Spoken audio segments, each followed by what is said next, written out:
More than 7 months after the devastating earthquake hit Sichuan province, resettlement plans are taking shape in most of the affected areas.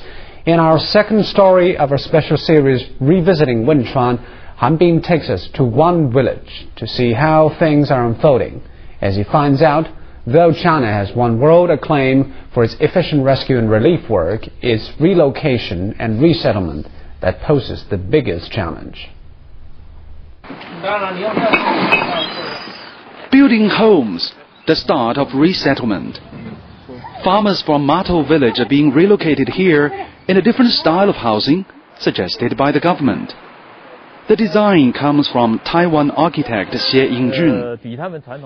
Though common in Taiwan, it's new for Matou. Our steel structure building works similarly to the traditional wood and brick structure. The only difference is that my design is much higher and the materials used are cheaper. Xie Yingjun says his building is stronger but lighter. The green concept complies with the international trend. Survivors are particularly sensitive to space, and they need a comfortable place to stay. Xie Yunjun's design seems to take all this into consideration. But there are things Xie didn't foresee. Villager Jin Shufang argues that the cost of the new building is much greater than he had expected. Xie Yingjun showed him how to use cheaper materials like bamboo strips, but Jin's problem is more than a lack of skills.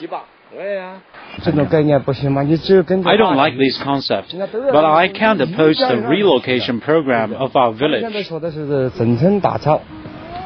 Our biggest problem is lack of funds. We're preparing some materials for the completion work next year, but I have to borrow money for relocating now.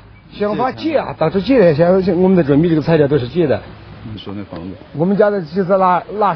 Shufang showed me his old house, about 3 kilometers from the new site.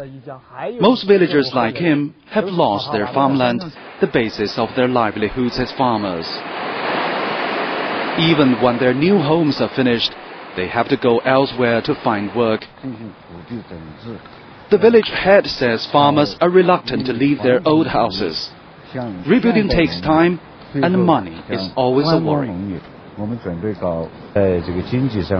The biggest problem for resettlement in our village is funding. Many farmers can't afford the cost of rebuilding their homes. Many can only finish the steel structure or the ground floor.